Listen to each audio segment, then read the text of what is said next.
Hello dear viewers and welcome back to the ancient dwarven hold of our ancestors. Today I shall be talking about the game Rune Classic. Rune Classic is a third-person hack-and-slash adventure game developed by Human Head Studios and was initially released in the year 2000. Before we get on with proceedings, dear viewer, could I please just mention subscribing to the channel and how much I would appreciate if you did so. Also, if you fancy, please leave a comment with your thoughts on the game and maybe even give us a thumbs up. So, Rune.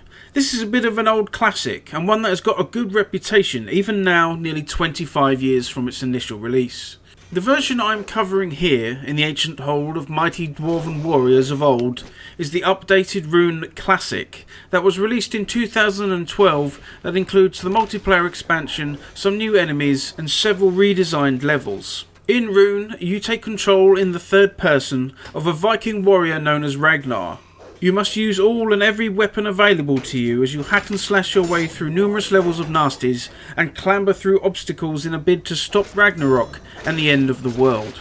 Rune Classic has support for modern resolutions, which is great, and it runs on my modern machine rather well. It was working fine for the majority of my time with the game, but in the last few levels I was experiencing several game freezes, nearly always from falling off something to my doom. This would require a hard stop of the game and a relaunching. Graphically, the game looks good for a game that is over 20 years old. The higher resolution helps of course, but the different player models look alright, you know. Things can get blocky and quite angular looking with some textures perhaps a little bit low res, but for me I think it holds up rather well. You look like a mighty Viking from a mythical age laden with lots of blunt and stabbing weapons in which to fight the forces of evil. You swinging a mighty weapon about the place looks good and provides decent visual feedback. The different monsters and baddies that you will face are quite numerous and different from one another. There are goblins, skeletons, giants, helldogs and even dwarves on show here.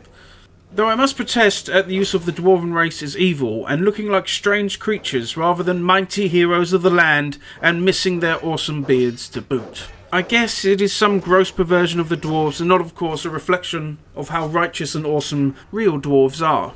The levels themselves do kind of verge on a more brown kind of aesthetic that was common at the time in video game history. It can feel like levels kind of blend into one another as the palette doesn't change much no matter what location you find yourself in.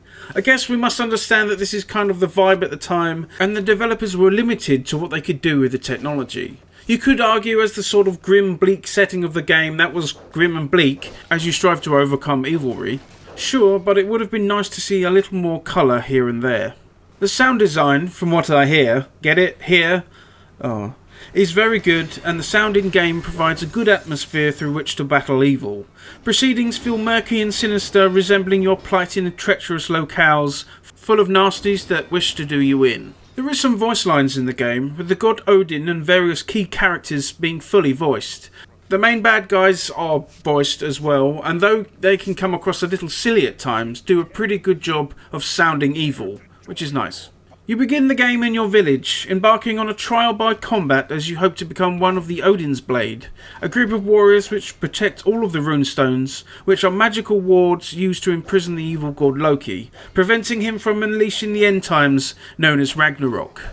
After you've proven your worth, you set off with your fellow tribesman and father to aid a neighbouring village to help them against an evil attack by the evil Viking Konrak. They bump into Konrak along the way, who proceeds to use Loki's power to sink their vessel and drown all the souls on board. At least, nearly all. It is here that the game begins in earnest. You're saved from the watery grave by the Viking god Odin and charged with finding a way out of the caverns before seeking to put an end to all the bad things going on. The general gameplay of Rune revolves around you traversing any given level, usually figuring out where you need to go next, while fighting numerous mobs sent to kill you. The traversing part involves a lot of climbing and jumping as you try to figure out where you need to go to move on to the next part of the level. This can range from really obvious to the somewhat obscure. Sometimes I'd find out where I was supposed to be going with relative ease, and then sometimes I would jump around the place like a loon, lost as to where I was meant to be going.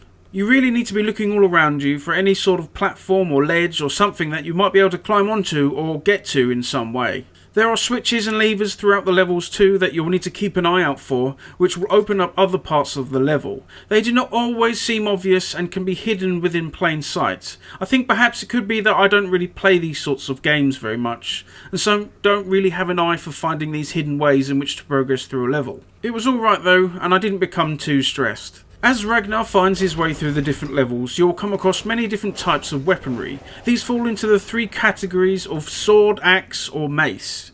There are clubs and hammers and broadswords and arming swords and great big ridiculous axes, to name just some of them available to Ragnar. What is quite interesting is there doesn't seem to be a limit to what Ragnar can actually carry.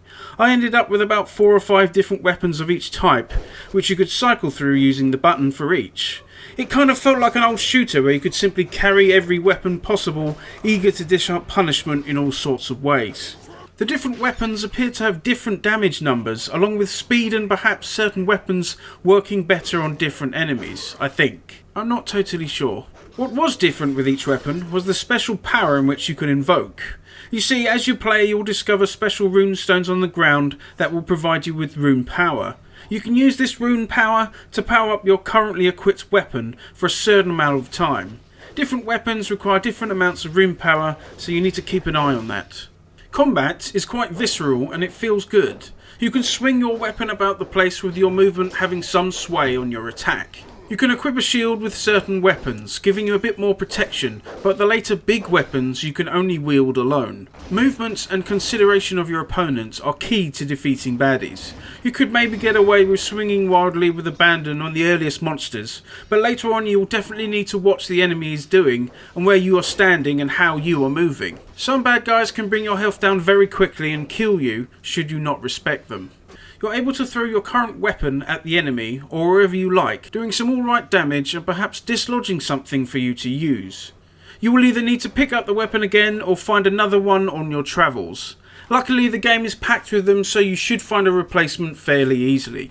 If you manage to defeat a number of baddies quickly, you'll go into a berserk mode, which makes you more resistant to damage and deal more of it yourself. It is not an invincibility mode, but you do feel stronger. The rune powers add an interesting facet to combat, as different weapons can have some quite unique effects. There is a one-handed sword, for example, that gives you life stealing, allowing you to get back to full life rather quickly should you get low. One of the axes becomes a throwing weapon which you can deal huge damage with from afar, while a large sword gives you the power to convert enemies to your side, changing the power dynamic of encounters quite dramatically. You can also lob off limbs and heads with abandon as you swing your mighty weapon at thy foe, which really adds to this brutal, visceral vibe the developers seem to be going for. For their part, baddies can also decapitate you if you're not careful. You can even pick up arms and heads and throw them about the place if you wish. To keep your health bar replenished, along with the life-stealing sword power, you will come across haunches of meat, lizards and steins of beer which Ragnar can consume. The game is quite generous with these health pickups, so you aren't constantly on edge, wondering when you might have a chance to heal up and not face your doom at the end of some goblin's pokey stick. Perhaps I'm an old dwarf, but sparse resources in a game such as this will probably cause me more stress than I wish to take nowadays, so I'm happy that it isn't the case here. Overall, Rune Classic to me is a solid game that is definitely worth checking out in the modern times. The setting and atmosphere, besides a lot of brown, is immersive with that strong theme of Viking mythology. The combat feels meaty and mighty, where you're rewarded for good play rather than spamming the attack buttons and everything around you dropping to the ground. The game is a good length too. It certainly doesn't go on and feels like a drag after a while. It has good pace and difficulty as the fights become more difficult and challenging, but not in a sharp turn out of nowhere. Likewise, the platforming and light puzzle side of the game isn't overly frustrating. I was generally able to find my way out of most situations with some perseverance and jumping around the place. If you like these sort of action-adventure games of old, then I think you would really dig Rune. It has a lot to offer in terms of gameplay, and I think it would be enjoyable to most here that like this sort of thing. It has stood up mostly well in the current era, and being able to run it fine on modern systems with high resolutions is definitely a feather in the cap. It is often on sale on GOG or Steam, so perhaps chuck it on your wish list and grab it whenever it comes up. And there we go, dear viewers, another video from me here down in the Ancient Hold. Bit of an oldie this time round, but a good one I think. My thanks for watching this far. I hope you're doing well, and I shall see you next time.